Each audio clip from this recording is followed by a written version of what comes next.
ನಮಸ್ತೆ ವೀಕ್ಷಕರೇ, ನಾನು ನಿಮ್ಮ ಮೈಸೂರಿನ ಶ್ರೀನಿವಾಸನ್. ಸಾಮಾನ್ಯವಾಗಿ ಇವತ್ತಿನ ಒಂದು ವಿಡಿಯೋದಲ್ಲಿ ಬಹಳ ಅದ್ಭುತವಾದಂತಹ ಒಂದು ತಂತ್ರವನ್ನು ಹೇಳಿಕೊಡ್ತಾ ಇದ್ದೀನಿ ವೀಕ್ಷಕರೇ. ಏನು ಅಂದರೆ, ಸರ್ವ ರೀತಿಯ ಕಾರ್ಯ ಸಾಧನೆಗೆ ಕಾಮಾಖ್ಯ ದೇವಿಯ ತಂತ್ರ. ನೋಡಿ, ಈ ದೇವಿಯ ತಂತ್ರವನ್ನು ನೀವು ಮಾಡುವುದರಿಂದ 100% ನಿಮ್ಮ ಕಾರ್ಯದಲ್ಲಿ ನೀವು ಸಾಧನೆಯನ್ನು ಮಾಡ್ಬೋದು, ಯಶಸ್ಸು ನಿಮ್ಮದಾಗ್ತದೆ ಅಂತ. ನೋಡಿ, ಸಾಮಾನ್ಯವಾಗಿ ಯಾವುದೇ ಒಬ್ಬ ವ್ಯಕ್ತಿ ತನ್ನ ಜೀವನದಲ್ಲಿ ಒಂದಲ್ಲ ಒಂದು ರೀತಿಯಲ್ಲಿ ಒಂದು ಸಾಧನೆಯನ್ನು ಮಾಡಬೇಕು, ಕಾರ್ಯಗಳನ್ನು ಮಾಡಬೇಕು ಅಂತಕ್ಕಂತಹ ಪ್ರಯತ್ನದಲ್ಲಿ ಇರ್ತಾನೆ. ಸೊ ಯಾವುದೇ ಪ್ರಯತ್ನಗಳನ್ನು ಮಾಡಿದ್ರೂ ಬರೀ ವಿಫಲನೇ ಆಗ್ತಾ ಇರ್ತದೆ. ಅಂಥವ್ರಿಗೆ ಈ ಕಾಮಾಖ್ಯ ತಂತ್ರವನ್ನು ನಾನು ನಿಮಗೆ ತಿಳಿಸ್ತಾ ಇರ್ತೀನಿ. ನೋಡಿ, ಸಾಮಾನ್ಯವಾಗಿ ಒಂದು ಉತ್ತಮವಾದಂತಹ ಉದ್ಯೋಗವನ್ನು ಪಡೆಯೋದೇ ಕೆಲವರಿಗೆ ಸಾಧನೆ ಆಗಿರ್ತದೆ. ಮತ್ತು ಕೆಲವರಲ್ಲಿ ಹೇಗಿರ್ತದೆ ಅಂದರೆ, ಒಂದು ತಂದೆ ತಾಯಿಗಳು ಹಿರಿಯರು ಅವರ ಮಕ್ಕಳಿಗೆ ಒಂದು ಒಳ್ಳೆ ಕಡೆಯಲ್ಲಿ ಒಂದು ಹೆಣ್ಮಕ್ಕಳಿಗೆ ಮದುವೆ ಮಾಡಿ ತಲುಪಿಸ್ಬೇಕಪ್ಪ ಅನ್ನುವಂಥದ್ದು ಒಂದು ಸಾಧನೆ ಆಗಿರ್ತದೆ. ವಿದ್ಯಾರ್ಥಿಗಳಲ್ಲಿ ಒಂದು SSLCಯಿಂದ ಹಿಡಿದು PUಯಿಂದ ಹಿಡಿದು ಡಿಗ್ರಿಯಿಂದ ಹಿಡಿದು UPSC KS ಈ ಥರದ ಯಾವುದೇ ಥರದ ವಿದ್ಯಾರ್ಥಿಗಳಾಗಿರ್ಬೋದು, ಉತ್ತಮವಾದಂಥ ಅಂಕವನ್ನು ಪಡಿಬೇಕು, ನಾವು ಒಂದು ಒಳ್ಳೆಯ ಡಿಸ್ಟಿಂಕ್ಷನಲ್ಲಿ ನಾವು ತೇರ್ಗಡೆಯನ್ನು ಹೊಂದಬೇಕು ಅನ್ನುವಂತಹದ್ರಲ್ಲಿ ಸಾಧನೆ ಮಾಡಬೇಕು ನಾವು ಎಜುಕೇಷನಲ್ಲಿ ಅನ್ನುವಂತಹ ಒಂದು ವ್ಯವಸ್ಥೆಯಲ್ಲಿ ಹೋರಾಡ್ತಾ ಇರ್ತಾರೆ. ಜೊತೆಗೆ ಕೆಲವು ಬಿಸ್ನೆಸ್ ಮ್ಯಾನ್ಗಳು ಉನ್ನತ ಶ್ರೇಣಿಗೆ ಬರಬೇಕು, ನಮ್ಮ ಬಿಸ್ನೆಸ್ಸು, ನಾವು ಮಾಡುವ ಬಿಸ್ನೆಸ್ಸು ನಮ್ಮದೇ ಟಾಪಲ್ಲಿರಬೇಕು, ನಂಬರ್ 1 ಬಿಸ್ನೆಸ್ ಮ್ಯಾನ್ ಆಗಿ ನಾವು ಹೊರಗಡೆ ಬರಬೇಕು, ಆ ಒಂದು ವೃತ್ತಿ ಜೀವನದಲ್ಲಿ ನಾವು ಸಾಧನೆ ಮಾಡಬೇಕು ಅನ್ನುವಂಥದ್ದು ಇರ್ತದೆ.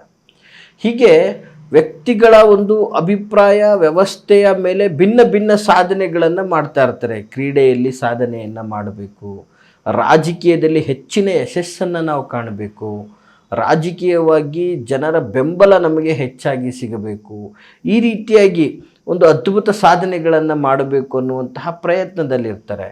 ಜೊತೆಗೆ ಇನ್ನು ಕೆಲವರಲ್ಲಿ ಹೇಗೆ ಅಂದರೆ, ಇಂತಹ ಕಂಪನಿಯಲ್ಲೇ ಉದ್ಯೋಗ ಮಾಡಬೇಕು, ಜೊತೆಗೆ ಇಂತಹ ಒಂದು ಇಲಾಖೆಯಲ್ಲೇ ನಾನು ಅಧಿಕಾರವನ್ನು ತಗೋಬೇಕು, ಈ ರೀತಿಯಾದಂಥ ಒಂದು ಸಾಧನೆಗಳು, ಜೊತೆಗೆ ನನಗೆ ಈ ಒಂದು ವ್ಯವಸ್ಥಿತವಾದ ದಿನಗಳಲ್ಲೇ ನಾನು ಈ ಒಂದು ಅಧಿಕಾರ ಸ್ವೀಕಾರ ಮಾಡಬೇಕು ಅನ್ನುವಂಥದ್ದು ಇರ್ತದೆ.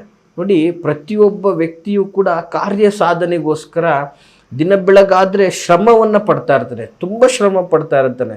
ಆದರೂ ಕೂಡ ಯಾವುದೇ ರೀತಿಯಾದಂಥ ಕಾರ್ಯ ಸಾಧನೆ ಮಾಡೋಕ್ಕಾಗ್ತಾ ಇರೋದಿಲ್ಲ. ಎಲ್ಲದರಲ್ಲೂ ಬರೀ ಅರ್ಧಂಬರ್ಧ ಆಗ್ತಾ ಇರುತ್ತೆ, ಅಥವಾ ಎಲ್ಲದರಲ್ಲೂ ಮಧ್ಯಸ್ಥಿಕೆ ಆಗ್ತಾ ಇರುತ್ತೆ, ಅಥವಾ ಯಾವುದಾದ್ರೂ ಮೂಲಗಳಿಂದ ಅದಕ್ಕೆ ಅಡೆತಡೆಗಳಾಗ್ತಾ ಇರುತ್ತೆ. ಸೊ ಅನ್ನಿಸ್ಬಿಡುತ್ತೆ ಅವ್ರಿಗೆ, ಅಷ್ಟು ಉತ್ಸಾಹದಿಂದ ನಾವು ಮಾಡ್ತಾ ಇದ್ದೀವಿ, ಏನು ಸಾಧನೆ ಮಾಡೋಕ್ಕಾಗ್ತಾ ಇಲ್ಲ, ನಾವು ನಮ್ಮ ಒಟ್ಟಿಗಿರೋರು ಸಹಪಾಠಿಗಳನ್ನು ನೋಡ್ತಾ ಇದ್ದೀವಿ, ಅಂತಹ ಒಂದು ಎಫರ್ಟೇ ಇಲ್ಲ, ಬಟ್ ಆದರೂ ಅವರು ಒಂದು ದೊಡ್ಡ ಮಟ್ಟದಲ್ಲಿ ಕಾರ್ಯಗಳನ್ನು ಸಾಧನೆ ಮಾಡ್ತಾ ಇದ್ದಾರೆ, ನಮ್ಮ ಕೈಲಿ ಆಗ್ತಾ ಇಲ್ಲ ಅನ್ನುವಂತಹ ಜಿಜ್ಞಾಸೆನೂ ಕೂಡ ಭಾಳ ಜನಗಳಿಗೆ ಕಾಡಿರ್ತಕ್ಕಂಥದ್ದನ್ನು ನಾವು ನೋಡಿದ್ದೀವಿ. ಮತ್ತು ವಿಶೇಷವಾಗಿ ಏನು ಹೇಳ್ತೀವಿ, ಕೆಲವೊಂದು ಬಾರಿ ಕಾರ್ಯ ಸಾಧನೆಗಳಿಗೆ ಬಹಳ ಅಡೆತಡೆಗಳಾಗ್ತಾ ಇರುತ್ತೆ. ಒಂದು ಆರ್ಥಿಕ ವಿಷಯದಲ್ಲಿ ಅಡೆತಡೆ ಆಗ್ತಾ ಇರ್ಬೋದು. ನೋಡಿ, ಇನ್ನು ಭಾಳಷ್ಟು ಜನಗಳಲ್ಲಿ ಏನಿರ್ತದೆ ಅಂದರೆ, ಒಂದು ದೊಡ್ಡ ಫಾರ್ಮ್ ಹೌಸ್ ಮಾಡಬೇಕು, ಅಥವಾ ಒಂದು ದೊಡ್ಡ ಮನೆ ಕಟ್ಟಬೇಕು, ಅಥವಾ ನಾನು ಒಂದು ದೊಡ್ಡ ಒಂದು ಅಗ್ರಿಕಲ್ಚರನ್ನು ನಾನು ಉದ್ಯೋಗವನ್ನಾಗಿ ಸೃಷ್ಟಿಸಿ ಒಂದು ದೊಡ್ಡ ಹೆಸರನ್ನು ಮಾಡಬೇಕು, ಈ ಥರದ ನಾನಾ ಥರದ ಕಾರ್ಯ ಸಾಧನೆಗಳಿರುತ್ತೆ.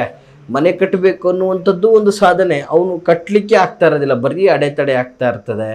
ಸೊ ಜೊತೆಗೆ ಒಂದು ಸೈಟ್ ತೊಗೋಬೇಕು ಅಥವಾ ಜಮೀನನ್ನು ತೊಗೋಬೇಕು ಅಂದ್ಕೊಂಡಿರ್ತಾನೆ, ಅದೂ ಕೂಡ ಆಗ್ತಾ ಇರೋದಿಲ್ಲ.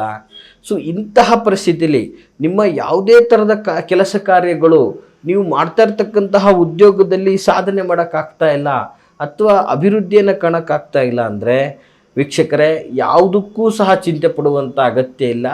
ಈ ಒಂದು ಕಾಮಾಖ್ಯ ದೇವಿಯ ಈ ಒಂದು ತಂತ್ರವನ್ನು ನೀವು ಮಾಡಿದ್ದೆ ಆದರೆ ಖಂಡಿತವಾಗಿ ನೀವು ನಿಮ್ಮ ಕಾರ್ಯ ಸಾಧನೆಯಲ್ಲಿ ಯಶಸ್ಸನ್ನು ಪಡ್ಕೋಬೋದು ಅಂತ ಹೇಳ್ತಾ, ಈ ಒಂದು ಕಾಮಾಖ್ಯ ದೇವಿಯ ತಂತ್ರವನ್ನು ತಾವು ಶ್ರದ್ಧಾಪೂರ್ವಕವಾಗಿ ಭಕ್ತಿಯಿಂದ ಮಾಡಿದ್ದೆ ಆದರೆ ಖಂಡಿತವಾಗಿ ನಿಮಗೆಲ್ಲರಿಗೂ ಸಹ ಕಾರ್ಯ ಸಾಧನೆ ಆಗ್ತದೆ ಅಂತ ಹೇಳ್ಬೋದು.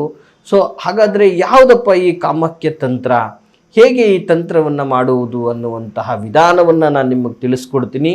ಸೂಕ್ಷ್ಮವಾಗಿ ಈ ಒಂದು ಮಾಹಿತಿಯನ್ನು ಕೇಳಿ ತಿಳ್ಕೊಳ್ಳಿ, ಅಥವಾ ಗೊತ್ತಾಗಲಿಲ್ಲ ಅಂದರೆ ಇದೇ ವಿಡಿಯೋ ಪುನಃ ಕೇಳಿ ನೀವು ಅರ್ಥ ಮಾಡ್ಕೊಳ್ಳಿ ಅಂತ ಹೇಳ್ತಾ, ವಿಶೇಷವಾಗಿ ನೋಡಿ, ಈ ಒಂದು ತಂತ್ರ ಯಾವ ರೀತಿಯಲ್ಲಿ ಇರ್ತದೆ ಅಂತಂದರೆ ಬಹಳ ಅದ್ಭುತವಾದಂತಹ ತಂತ್ರ ಇದಾಗಿರ್ತದೆ.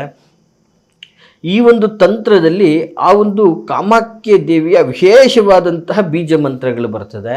ಈ ಬೀಜ ಮಂತ್ರವನ್ನು ಶ್ರದ್ಧಾಭಕ್ತಿಪೂರ್ವಕವಾಗಿ ಕನಿಷ್ಠ ಪಕ್ಷ 10 ಸಾರಿಯಾದರೂ ಪ್ರತಿದಿನ 48 ದಿನಗಳ ಕಾಲ, ಅಂದರೆ ಒಂದು ಮಂಡಲ ಭಕ್ತಿಯಿಂದ ಕಾಮಾಖ್ಯ ದೇವಿಯ ಭಾವಚಿತ್ರ ಅಥವಾ ಕಾಮಾಖ್ಯ ದೇವಿಯ ಫೋಟೋ ಅಥವಾ ನಿಮ್ಮ ಬಳಿ ಆ ದೇವಿಯ ಫೋಟೋ ಇಲ್ಲ ಅನ್ನುವುದಾದರೆ ಯಾವುದಾದರೂ ಶಕ್ತಿ ದೇವಿಯ ಚಿತ್ರಪಟದ ಮುಂದೆ ಈ ಒಂದು ವಿಶೇಷವಾದ ಬೀಜ ಮಂತ್ರವನ್ನು, ಈ ಕಾಮಾಖ್ಯ ದೇವಿಯ ಬೀಜ ಮಂತ್ರವನ್ನು ಪಠಿಸುವುದರಿಂದ ನೀವು ಇಚ್ಛಿತ ಸಕಲ ಕಾರ್ಯ ಸಾಧನೆಯಾಗುತ್ತದೆ. ವಿಶೇಷವಾಗಿ ನಿಮ್ಮ ಕೀರ್ತಿ, ಹೆಸರು, ಪ್ರಶಂಸೆ ಬೆಳೀಲಿಕ್ಕೆ ಪ್ರಾರಂಭವಾಗ್ತದೆ. ನೀವು ಮುಟ್ಟಿದ್ದೆಲ್ಲ ಜಯ ಆಗ್ತದೆ ಅಂತ ಹೇಳ್ಬೋದು. ಯಾವುದಪ್ಪ ಹಾಗಾದರೆ ಈ ಒಂದು ಕಾಮಾಖ್ಯ ದೇವಿಯ ಬೀಜಾಕ್ಷರ ಮಂತ್ರ? ನೋಡಿ, ನಾನು ಸೂಕ್ಷ್ಮವಾಗಿ ಹೇಳ್ತಾ ಇದ್ದೀನಿ, ಶ್ರದ್ಧೆಯಿಂದ ಇದನ್ನು ಕಲೀರಿ ಅಥವಾ ಇದನ್ನು ಒಂದು ನೋಟ್ಬುಕ್ಕಲ್ಲಿ ನೋಟ್ ಮಾಡಿಕೊಂಡು ಕ್ರಮವಾಗಿ ಅನುಷ್ಠಾನ ಮಾಡಿ, ಎಲ್ಲ ಒಳ್ಳೆಯದಾಗ್ತದೆ ಅಂತ ಹೇಳ್ತೀನಿ. ಹಾಗಾದರೆ ಏನು ಈ ಕಾಮಾಖ್ಯ ದೇವಿಯ ಈ ಬೀಜ ಮಂತ್ರಗಳು ಅಂತಂದರೆ ನೋಟ್ ಮಾಡ್ಕೊಳ್ಳಿ ವೀಕ್ಷಕರೇ. ಓಂ ಕ್ಷೌಂ ಓಂ ವಷಟ್ ಟಹ ಟಹ ಅಂತ ಹೇಳಿ. ನೋಡಿ, ಇನ್ನೊಂದು ಸಲ ಹೇಳ್ತೀನಿ, ಈ ಬೀಜಾಕ್ಷರಗಳಿರುವಂಥದ್ದೇ 5 ಬೀಜಾಕ್ಷರಗಳು. ಓಂ ಕ್ಷೌಂ ಓಂ ವಷಟ್ ಟಹ ಟಹ ಅಂಥೇಳಿ. ನಿಮಗೋಸ್ಕರ 2 ಬಾರಿ ಹೇಳಿದ್ದೇನೆ. ಮತ್ತೊಮ್ಮೆ ನಿಮಗೆ ಗೊತ್ತಾಗಲಿಲ್ಲ ಅಂದರೆ ವಿಡಿಯೋವನ್ನು ತಿರುಗಂಬರ್ಗ ಮತ್ತೊಂದು ಸಾರಿ ಕೇಳ್ಕೊಳ್ಳಿ ಅಂತ ಹೇಳ್ತಾ, ಈ ಒಂದು ಮಂತ್ರವನ್ನು ಕನಿಷ್ಠ ಪಕ್ಷ ಬೀಜಾಕ್ಷರ ಮಂತ್ರವನ್ನು ದಿನಕ್ಕೆ 10 ಬಾರಿ ಹಾಗೆ 48 ದಿನಗಳ ಕಾಲ ಪಠಣೆಯನ್ನು ಮಾಡ್ತಾ ಬನ್ನಿ. ಕಾಮಾಖ್ಯ ದೇವಿಯ ಫೋಟೋ ಅಥವಾ ಅದು ನಿಮ್ಮ ಬಳಿ ಇಲ್ಲ ಅಂತಂದರೆ ಒಂದು ಯಾವುದೇ ಒಂದು ಶಕ್ತಿ ದೇವಿಯ ಫೋಟೋವಿನ ಚಿತ್ರಪಟದ ಮುಂದೆ ಇದನ್ನು ಭಕ್ತಿಯಿಂದ ಪ್ರಾರ್ಥನೆ ಮಾಡ್ಕೊಂಬನ್ನಿ. ಯಾವುದೇ ಕಾರ್ಯೋನ್ಮುಖರಾಗಿ ಇದನ್ನು ಮಾಡಿಕೊಂಡು ನೀವು ಯಾವುದೇ ಥರದ ಕಾರ್ಯೋನ್ಮುಖರಾಗಿ ನಿಮಗೆ ಜಯ ಸಾಧನೆ ಖಂಡಿತವಾಗಿರ್ತದೆ ಅಂತ ಹೇಳ್ತಾ, ಈ ಮಾಹಿತಿ ತಮಗೆಲ್ಲ ಇಷ್ಟವಾಗಿದ್ದರೆ ಲೈಕ್ ಮಾಡಿ ವೀಕ್ಷಕರೇ. ಜೊತೆಗೆ ಯಾರೆಲ್ಲ ಈ ನಿಮ್ಮ ಜೀವನದಲ್ಲಿ ನೊಂದು ಸಂಕಷ್ಟಗಳಲ್ಲಿ ಗುರಿ ಆಗ್ತಾ ಇದ್ದೀರಾ, ಏನೇ ಮಾಡಿದ್ರೂ ನಿಮಗೆ ಅಭಿವೃದ್ಧಿನೇ ಕಾಣೋಕ್ಕಾಗ್ತಾ ಇಲ್ಲ, ತುಂಬ ನೊಂದು ಆರ್ಥಿಕ ಸಂಕಷ್ಟಕ್ಕೆ ಸಾಲ ಬಾಧೆಗೆ ತುತ್ತಾಗಿ ನೊಂದಿರತಕ್ಕಂಥವರು ವಿಡಿಯೋದಲ್ಲಿ ಕಾಣ್ತಾ ಇರತಕ್ಕಂತಹ ಸಂಖ್ಯೆಗೆ ಕರೆ ಮಾಡಿ ಮುಕ್ತವಾಗಿ ಸಮಾಲೋಚನೆಯನ್ನು ಮಾಡಿಕೊಳ್ಳಿ ಅಂತ ಹೇಳ್ತಾ, ಎಲ್ರಿಗೂ ಶುಭವಾಗಲಿ. ನಮಸ್ಕಾರ.